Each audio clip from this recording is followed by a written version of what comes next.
Shalom warga kerajaan yang ada di rumah maupun yang sedang menyaksikan tayangan ini dimanapun Anda sedang berada. Sebelum kita mendengarkan renungan singkat mengenai firman Tuhan, saya ajak kita untuk berdoa terlebih dahulu. Bapa di dalam surga, kami ucap syukur untuk kasih kemurahan-Mu. Pada hari ini kami boleh menerima firman-Mu dan kami boleh mendengarkan kebenaran-Mu. Kami minta Roh Kudus-Mu yang menuntun dan memimpin kami, supaya kami boleh mengerti seluruh kehendak dan maksud rencana-Mu atas hidup kami. Terima kasih Tuhan, kami mengucap syukur hanya dalam satu nama, Tuhan kami Yesus Kristus. Amin. Warga kerajaan yang dikasihi Tuhan, Roma 14 ayat 17 berkata, sebab kerajaan Allah bukanlah soal makanan dan minuman, tetapi soal kebenaran, damai sejahtera, dan sukacita oleh Roh Kudus. Bila kita memperhatikan penulisan Rasul Paulus tentang ayat ini, maka kita akan memperhatikan dengan sungguh-sungguh bahwa Rasul Paulus menempatkan kebenaran sebagai hal yang pertama sebelum damai sejahtera dan sukacita. Hal ini menandakan bahwa kebenaran itu harus menjadi yang terutama, yang pertama, yang mendahului sebelum damai sejahtera dan sukacita bisa kita terima dalam hidup kita. Ini sesuai dengan apa yang diajarkan oleh Tuhan Yesus kepada murid-muridnya di dalam Matius 6 ayat 33. Tetapi carilah dahulu kerajaan Allah dan kebenarannya, maka semuanya itu akan ditambahkan kepadamu.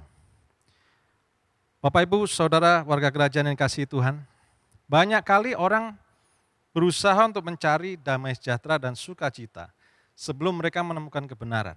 Mungkin banyak di antara kita dan saya sendiri juga pernah mengalami apa yang namanya jatuh atau terkilir, dan kita mengalami apa yang dinamakan salah urat atau kesleo atau terkilir. Tentunya kita merasa sakit, dan hal pertama yang harus dilakukan sebetulnya adalah membenarkan dulu urat, persendian atau tulang yang mengalami dislokasi. Karena kalau kita tidak membetulkan lokasinya, maka akan bertambah parah. Pengalaman saya ketika saya pernah jatuh adalah tangan saya sangat sulit saya angkat, sehingga saya harus istirahat dan saya tidak melakukan kegiatan yang normal. Adalah sangat lucu apabila seseorang tidak ingin membetulkan dulu lokasi tulang atau persendiannya, tapi dia hanya minta obat penghilang rasa nyeri. Yang dia cari hanya kesenangan sesaat, yang dia cari hanya rasa aman sesaat. Bukankah itu yang sedang dilakukan oleh dunia hari-hari ini?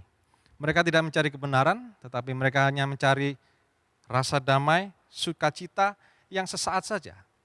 Ini sama dengan orang yang hanya minum obat penghilang rasa sakit.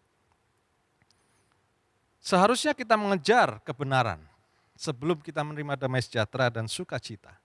Hal itu harus menjadi yang terutama. Yesus mengajar murid-muridnya di dalam Matius 6:33 dan di dalam Yohanes 14 ayat 6. Yesus berkata bahwa akulah jalan dan kebenaran dan hidup. Sesungguhnya kebenaran itu hanya ada di dalam Yesus. Dan Yesus berkata, dialah kebenaran. Yesus tidak mengajarkan kebenaran, Yesus tidak menyarankan kebenaran, tetapi Yesus berkata, akulah kebenaran itu sendiri.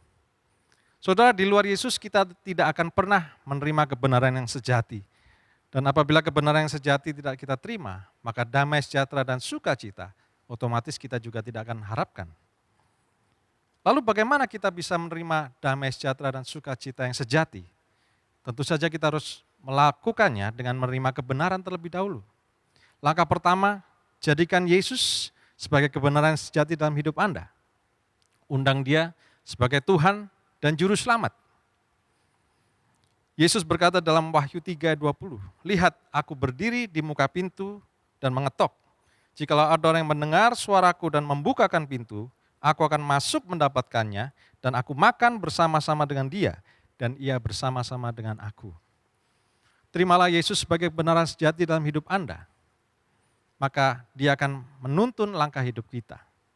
Jadikan Dia sebagai Tuhan, Dia yang terutama dalam hidup Anda, pusat dari segala kehidupan Anda. Maka damai sejahtera dan sukacita itu akan mengiringi kehidupan Anda. Apabila Anda belum menerima Yesus sebagai Juru Selamat Anda, terimalah Dia hari ini. Sebab Dia sedang mengetok di muka pintu hati Anda. Dan Dia sedang menyiapkan dirinya untuk menjadi Tuhan dan Juru Selamat bagi Anda. Langkah kedua, kita sebagai murid-murid Yesus, apabila kita sudah menerima Yesus sebagai kebenaran, maka langkah kedua adalah ikut Yesus. Sama seperti yang Yesus katakan pada murid-muridnya, follow me, ikutlah aku. Bagaimana kita mengikut Yesus? Tentu saja kita mengikuti ajarannya, kita mengikuti cara hidupnya, kita berdoa seperti Yesus, kita melangkah seperti Yesus, kita melakukan ajaran-ajarannya, dan kita melayani sama seperti Yesus melayani. Menyembuhkan yang sakit, membangkitkan yang mati, memberikan kabar sukacita, membagikan Injil kebenaran. Itulah yang dilakukan Yesus dalam hidupnya. Kita senantiasa bertanya kepada Bapa, apa yang bisa saya lakukan hari ini untuk melakukan kehendak-Mu? Sebab Yesus berkata, makananku ialah melakukan kehendak Bapa. Yesus berkata kepada murid-muridnya, mari ikut aku dan kamu akan kujadikan penjala manusia. Saudara-saudara yang kasih Tuhan, terimalah Tuhan sebagai kebenaran dalam hidup Anda dan ikuti cara hidupnya, ikuti langkahnya, maka pasti damai sejahtera dan sukacita akan menyertai kehidupan Anda. Tuhan Yesus memberkati.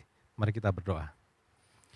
Tuhan, terima kasih untuk kebenaran yang Kau sudah berikan dalam hidup kami, dan kami percaya Tuhan, ketika kami menerima kebenaran yang sejati itu dalam hidup kami, maka damai sejahtera dan sukacita itu akan menyertai kehidupan kami, sehingga kami boleh menjadi pelaku firman-Mu, menjadi murid-murid-Mu, dan menjadi seperti Engkau, yaitu penjala manusia. Berkati kami hari ini Tuhan, dan kiranya kasih karunia dan pertolongan daripada Roh Kudus menyertai kami,